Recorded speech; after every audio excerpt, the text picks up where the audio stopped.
प्यारे बच्चों, प्रोजेक्ट परख के द्वारा ऑफिशियल इंग्लिश इलेक्टिव का 3 मॉडल सेट जारी किया गया है, जिसमें से बहुत सारे बच्चों का रिक्वेस्ट आ रहा था कि इंग्लिश इलेक्टिव का भी महत्वपूर्ण प्रश्न बताइए।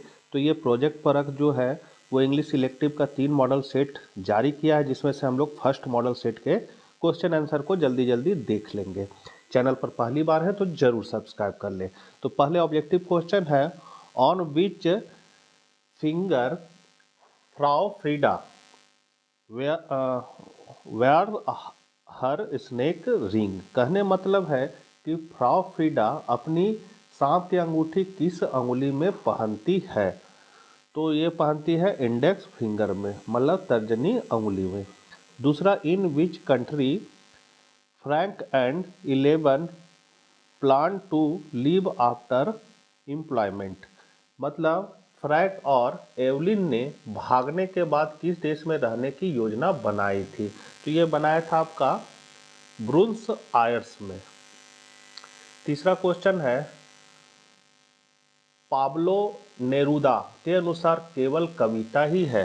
तो केवल कविता ही है, according to Pablo Neruda only poetry is. तो यहाँ पर आपका करेक्ट आंसर हो जाएगा प्रोफिन्स्टिक, मतलब भविष्य सूचक। अगला है, डॉक्टर सोलोमन किस लघु कथा का केंद्रीय पात्र है। तो इसका सी आंसर हो जाएगा ब्रॉन्सविले में एक शादी। पांचवा है, कहानी कल में कौन अंधा है। तो अंधा जो है वो है जोसिया कार्वेल। छठा है, कल कहानी के लेखक कौन है। तो कैप्टन हैगबर्ड। सातवां नंबर है, 1 सेंटीमीटर कहानी का केंद्रीय पात्र कौन है। तो इसका केंद्रीय पात्र है ताओ यिंग। आठवां है, ताओ यिंग अपने बेटे को कहाँ ले जा रही है। तो टेम्पल ले जा रही है। नौवां नंबर है, अब्राहम मेखले की बेटी कौन है। तो ये है आपका सिल्विया। ए ऑप्शन हो जाएगा बच्चों। 10वां नंबर है, एवलिन एक में काम करती थी। Eveline was used to work in a या एन। तो यहाँ हो जाएगा स्टोर। 11 नंबर आपका क्वेश्चन है, स्मृति के प्रिय पुत्र यश के महान उत्तराधिकारी। यह पंक्ति किस कविता से ली गई है। तो ये लिया गया है ऑन शेक्सपियर से। 12 नंबर है, ए लेक्चर अपॉन द शैडो कविता किसने लिखी है। तो ये कविता आपका लिखा है जॉन डो ने। 13 नंबर है, समय पर कविता में कवि क्या चाहता है। तो यहाँ हो जाएगा टाइम टू फ्लाई। 14 नंबर है आपका, जॉन मिल्टन 19 वर्ष की आयु में अंधे हो गए थे। John Milton become blind at the age of, किस वर्ष मतलब वो अंधे हो गए थे। तो 45 वर्ष में।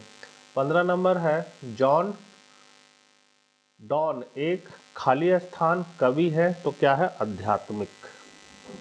16 नंबर है, जहाँ दया प्रेम और करुणा निवास करती है। तो यहाँ पर आपका है, वहाँ भगवान निवास करते हैं। उपरोक्त पंक्तियाँ किस कविता से ली गई है। तो सी हो जाएगा द डेबिन इमेज, मतलब दिव्य छवि। 17 नंबर है, कविता कुबलक खां एक है इनकम्प्लीट। 18 है, आखिरकार दीवार पर क्या निशान था। तो निशान था घोंघा का, ए स्नेल। अगला नंबर है 19 number, the mark on the wall निबंध में लेखक ने वर्णन की किस तकनीक का उपयोग किया है। तो यहाँ हो जाएगा चेतना की धारा, स्ट्रीम ऑफ कंसुएंस। 20 नंबर है, मूलतः नाटक चंडालिका किस नाम से जाना जाता था। तो ये जाना जाता था मुक्तिधारा। 21 नंबर है, चंडालिका नाटक में दर्पण में किसकी छवि प्रतिबिंबित होती है। तो आनंद की। 22 नंबर है आपका, मालगुड़ी के लिए टाइगर में राजा के साथ नकली लड़ाई का नाटक किसने किया था? तो जागू। यहाँ पर है आपका उपयुक्त पूर्व संग चुने। तो 23 नंबर है उसे अपनी सफलता पर पूरा भरोसा था। ही इज कॉन्फिडेंट, खाली स्थान हिज सक्सेस, तो यहाँ हो जाएगा बाय। 24 नंबर है एक्सरसाइज इज बेनिफिशियल, खाली स्थान है हेल्थ, तो 2 हो जाएगा बच्चों। यहाँ पर 25 में इन हो जाएगा। अगला है 26 से 27, रेखांकित क्रिया में टूटी है, नीचे दिए गए विकल्प में सही विकल्प को चुनना है। तो यहाँ ही goes to college by bus today, तो यहाँ पर हो जाएगा आपका इज गोइंग हो जाएगा। Roshan was eaten a mango today, तो यहाँ पर हैज़ इटन हो जाएगा, वाज की जगह हैज़ इटन हो जाएगा। अगला है 28 से 29 दिए गए भाषण के लिए सही अप्रत्यक्ष भाषण चुने। तो यहाँ पर जो है 28, गुरु ने कहा कर्म ही पूजा है। The Guru side work is worship, तो यहाँ पर आपका बी हो जाएगा, गुरु ने कहा कि कर्म ही पूजा है। 29 नंबर है रहमान ने मुझसे पूछा तुम्हें क्या चाहिए, तो इसका सी ऑप्शन हो जाएगा, रहमान ने मुझसे पूछा कि मैं क्या चाहता हूँ। और लास्ट क्वेश्चन है निष्क्रिय आवाज में बदले, वह गाना गा रही है। She is singing a song, तो यहाँ पर आपका बी हो जाएगा, ए सॉन्ग इज बिगिन सॉन्ग बाय हेयर, वह एक गीत गा रही है। यहाँ से आपका अति लघु उत्तरीय प्रश्न है कि गद्यांश को ध्यानपूर्वक पढ़कर इसी से फिर क्वेश्चन का आंसर आपको देना है। तो कहानी जो कह रहा है कि पहाड़ी शांत और सुंदर है, पंछियों की चहचहाहट, नदी के बहने और हवा के बहने की आवाज़ सुनी जा रही है। पहाड़ भूरे रंग के हैं लेकिन कुछ पहाड़ों की चोटी पर बर्फ है, पहाड़ों के बीच में चमकीला पीला सूरज उगता है, नदी पहाड़ से नीचे और गहरे नीले समुद्र में बहती है, पानी में कई मछलियाँ भी हैं, ये मछलियाँ बड़ी और छोटी दोनों है, ज़्यादातर मछलियाँ लाल और हरे रंग की है। नदी के दोनों तरफ सारे घर हैं, इन घरों में कई लोग रहते हैं, ये लोग सैर करते हैं और प्रकृति का आनंद लेते हैं। अब यहाँ से आपका 31 नंबर क्वेश्चन है पहाड़ी पर आप क्या सुन सकते हैं। तो यहाँ आंसर में लिखा हुआ है कि मैं पंछियों की चहचहाहट, नदी के बहने और हवा के बहने की आवाज़ सुन सकता हूँ। 32 नंबर है आपका कुछ पहाड़ों की चोटी सफ़ेद क्यों होती है। तो आंसर है चोटी पर बर्फ होने के कारण कुछ पहाड़ सफ़ेद होते हैं। 33 नंबर है लोग क्या करते हैं। तो कई लोग नदी के दोनों ओर घने घरों में रहते हैं। 34 नंबर है नदी कहाँ से नीचे बहती है। तो नदी पहाड़ से नीचे बहती है और गहरे नीले समुंदर जैसा है। 35 नंबर है लोग कहाँ घूमते हैं और क्या आनंद लेते हैं। तो लोग नदी के किनारे टहलते हैं और प्रकृति का आनंद लेते हैं। 36 नंबर है इस अनुच्छेद का उपयुक्त शीर्षक दीजिए। तो इसका हो जाएगा उपयुक्त शीर्षक है पहाड़ी पर।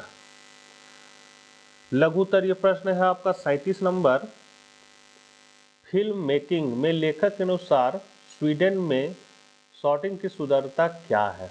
तो इसका आंसर हो जाएगा अध्याय फिल्म मेकिंग में मई के महीने में दलारना में द वर्जिन स्प्रिंग की शूटिंग के लिए फिल्म सेटिंग थी। हर कोई खुद को गर्म रखने के लिए उपकरणों के साथ एक दूसरे की मदद कर रहा था, लेकिन अचानक उन्होंने आसमान में अपने सिर के ऊपर कुछ सारसों को उड़ते हुए देखा। यह एक खूबसूरत दृश्य था। स्वीडन में शूटिंग की इस खूबसूरती प्राकृतिक सुंदरता को देखकर हर कोई बहुत खुश था। 38 नंबर है विलियम ब्लैक की कविता द डिवाइस इमेज का संदेश क्या है। तो the device image Kavita William black द्वारा लिखी गई है। कविता में विलियम ब्लैक ने संदेश दिया है कि ईश्वर और मनुष्य एक हैं, वे अलग नहीं हैं। हम मनुष्यों में ईश्वर का प्रतिबिंब देख सकते हैं क्योंकि उनमें समान गुण हैं। हम ईश्वर को उनकी दया, करुणा, प्रेम और शांति जैसे दिव्य गुणों के लिए याद करते हैं। ईश्वर ने मनुष्य में अपनी छवि बनाई है, इसलिए मनुष्य में भी इन गुणों से परिपूर्ण है। इस प्रकार ईश्वर ने स्वयं को मनुष्य में समाहित किया है। 39 नंबर है उपन्यास द नेम ऑफ द रोज की सफलता के बारे में अम्बार्टो इको क्या कहते हैं? तो अम्बार्टो इको ने अपने साक्षात्कार में कहा है कि उन्हें यकीन नहीं था कि उनके उपन्यास द नेम ऑफ द रोज को इतनी बड़ी सफलता मिलेगी। न तो उन्हें और न ही उनके प्रकाशक को उपन्यास की सफलता पर यकीन था। उन्होंने कहा कि मध्यकालीन अतीत के बारे में बहुत सी किताबें लिखी गई, लेकिन उनके उपन्यास की सफलता एक रहस्य है, कोई भी इसकी भविष्यवाणी नहीं कर सकता। 40 नंबर है, लेखक D.H. लॉरेंस उपन्यास को दर्शन, विज्ञान या यहाँ तक कि कविता से भी श्रेष्ठ क्यों मानते हैं? तो इसका आंसर है, लेखक ऐसा इसलिए सोचता है क्योंकि उसका मानना है कि सभी किताबें उपन्यास जितनी जीवंत नहीं होती। उपन्यास एक पेड़ की तरह है जो किसी खास दिशा में नहीं बल्कि सभी आयामों में बढ़ता है। उपन्यास पाठकों में एक तरह की जीवंतता पैदा करता है जो पूरे मनुष्य को जीवंत बना देता है। दर्शन शास्त्र विभिन्न प्रकार के विचारों को दर्शाता है। विज्ञान शरीर के सभी अंगों को मृत मानता है, जबकि कविता कल्पना के लिए जानी जाती है। लेकिन इसके विपरीत उपन्यास पाठकों में जीवन का संचार करता है। इस प्रकार उपन्यास को दर्शन शास्त्र, विज्ञान या यहाँ तक कि कविता से भी बेहतर माना जाता है। 41 नंबर है, उपन्यास ए टाइगर फॉर मालगुडी का नायक एक साधु कैसे बनता है? तो इसका आंसर है बच्चों आपका, साधु उपन्यास ए टाइगर फॉर मालगुडी का नायक बनकर उभरता है क्योंकि अपने शुरुआती जीवन में वह एक पारिवारिक व्यक्ति के रूप में अपने कर्तव्यों का पालन करता है। यह आध्यात्मिकता के लिए उसकी आंतरिक इच्छा है जो उसे घर और सांसारिक सुख छोड़ने के लिए प्रेरित करती है। वह एक आध्यात्मिक व्यक्ति बन जाता है और जंगल में तपस्या का जीवन व्यतीत करता है। वह बाघ को लोगों के क्रूर हाथों से बचाता है। वह बाघ की जंगली प्रकृति को शांत करता है और उसके आंतरिक आत्मा को जागृत करता है। वह बाघ को मानव स्वभाव और दिव्यता के बारे में शिक्षित करता है। वह बाघ के परेशान दिल को यह कहकर सांत्वना देता है कि वह किसी और जीवन में फिर से मिलेंगे। इस प्रकार साधु उपन्यास का नायक बन जाता है। 42 नंबर आपका क्वेश्चन है, माँ प्रकृति को मंत्र जाप के लिए क्या चेतावनी देती है? तो प्रकृति और माँ प्राचीन जादू में माहिर है, लेकिन वह जादू करने के खतरों को जानती है, इसलिए वह जोखिम नहीं लेना चाहती और प्रकृति को चेतावनी देती है कि जादू करने से पहले एक बार फिर से सोच ले। अगर जादू नहीं किया गया तो उसकी माँ की जान भी जा सकती है। वह यह भी चेतावनी देती है कि जादू की आग तब तक नहीं बुझेगी जब तक सब कुछ जलकर राख ना हो जाए। 43 नंबर है आपका, रक्त कविता में कमला दास का पाठकों के लिए क्या संदेश है? तो रक्त कमला दास द्वारा लिखी गई एक कविता है। इस कविता में कवित्री पाठकों को अपने द्वारा किए गए वादों और उन्हें पूरा न कर पाने की असफलता के बारे में सोचने का संदेश देती है। कवित्री ने यहाँ यह भी कहा है कि उन्हें अच्छे गुणों और सांस्कृतिक विरासत को अपने साथ रखना चाहिए। उन्हें न केवल विरासत को बनाए रखना चाहिए बल्कि उसका विकास भी करना चाहिए। इस प्रकार कमला दास अपने वादों के प्रति वफादार रहने और जीवन में अच्छे गुणों को अपनाने का संदेश देती है। 44 नंबर है, वेडिंग कौन था? कवित्री ने अपनी कविता ट्रीज में उसका उल्लेख क्यों किया है? तो पेड़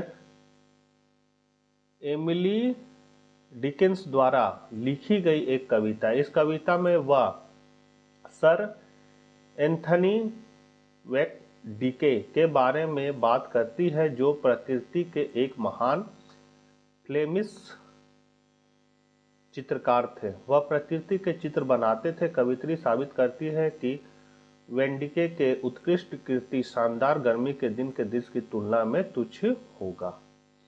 यहाँ से आपका दीर्घ उत्तरीय प्रश्न है, समय प्रबंध के महत्व पर एक निबंध लिखना है। तो ये निबंध आप इस तरह लिख सकते हैं बच्चों, इसको हम धीरे धीरे बढ़ा दे रहे हैं, आप देख लीजिए।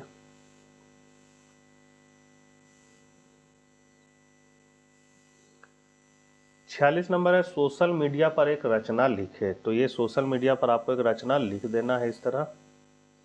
ये जो आंसर है वो भी ऑफिशियल ही दिया गया है।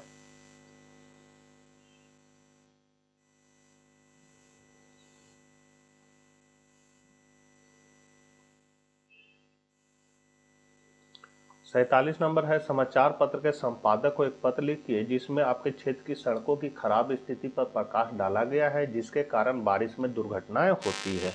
तो इस तरह का आपको एक पत्र लिख देना है।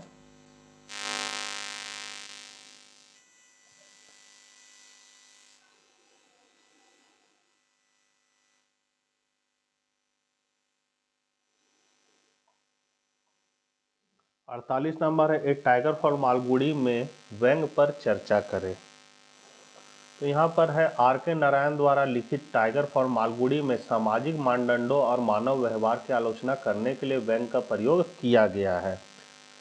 व्यंग के मुख्य बिंदु है, तो यहाँ पॉइंट बाय पॉइंट है। पहला है आध्यात्मिकता की आलोचना जिसका डिटेल आप देख सकते हैं। दूसरा है मानव स्वभाव पर टिप्पणी, फिर है सामाजिक टिप्पणी और फिर है आधुनिकता की पैरोडी।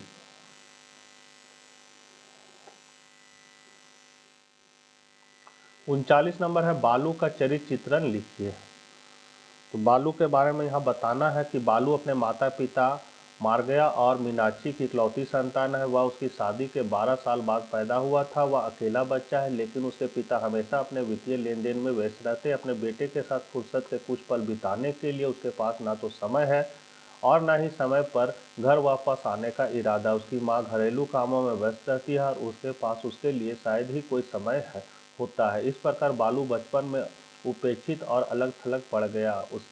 इसका उसके बाद के विकास पर प्रतिकूल प्रभाव पड़ा। अपने माता पिता की घोर उपेक्षा के कारण बालू एक जिद्दी और हठी बच्चे में बदल जाता है।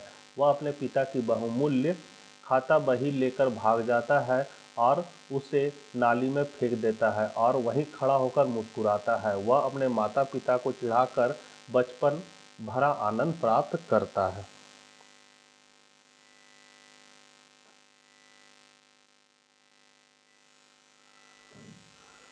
इस पैराग्राफ में है कि बालू को किताबें, पढ़ाई, शिक्षक और स्कूल से नफरत है। घर पर ट्यूशन के बावजूद वह 10वीं की परीक्षा में फेल हो गया। वह अपने बच्चों को अपने शिक्षकों का अपमान करने के लिए प्रोत्साहित करता है। वह स्कूल का सचिव बन जाता है। वह उसे दूसरों पर हुक्म चलाने के लिए उकसाता है। उसके शिक्षक उससे खौफ खाते हैं क्योंकि वह स्कूल के सचिव का बेटा है। उसके शिक्षक उसके सवालों को हल करते हैं और उसे अच्छे नंबर दिलाते केवल अपनी नौकरी बरकरार रखने के लिए। बालू शराब पीता है और रेस्तरां में पैसे बर्बाद करता है। यह शायद मार्गया द्वारा की गई सबसे बड़ी गलती है। जब लड़का खराब प्रदर्शन करता है तो पिता उस पर चिल्लाते हैं और लड़का मद्रास में आज़ादी के लिए भाग जाता है। वह अपने शर्त तय करता है जिसका उसके पिता मालगुड़ी लौटने के बाद धार्मिक रूप से पालन करते हैं और सुधारने के लिए विनय से शादी कर ली जाती है। 50 नंबर है प्रकृति के आत्म साक्षात्कार में माँ की क्या भूमिका है। इसका आंसर है माँ की भूमिका किसी पैगंबर से कम नहीं है। उसने प्रकृति को आत्म साक्षात्कार के लिए प्रशिक्षित करने में 4 चरणों का अभ्यास किया है। पहले तो वह उसे समझाती है वह साधु जैसा पवित्र व्यक्ति के प्रति कामुक भावनाएं न रखे। दूसरे, वह साधु को अपने घर वापस बुलाने में असमर्थता व्यक्त करती है। उसने अपनी बेटी के पीछे हटने का प्रतिगामी प्रवृत्ति उत्पन्न करने में कोई कसर नहीं छोड़ा है। माँ की उपरोक्त भूमिका के आधार पर हम कह सकते हैं कि यह माँ ही है, न कि साधु, जिसने अंततः प्रकृति के स्वभाव को उत्पन्न किया तथा उसे आत्म साक्षात्कार तक पहुँचाया। तो बच्चों, ये थे प्रोजेक्ट परख के द्वारा इंग्लिश इलेक्टिव सेट 1 के प्रश्नों के उत्तर। आशा करते हैं वीडियो आपके लिए उपयोगी साबित होगा। मिलते हैं नेक्स्ट वीडियो के साथ। जय हिंद, जय भारत।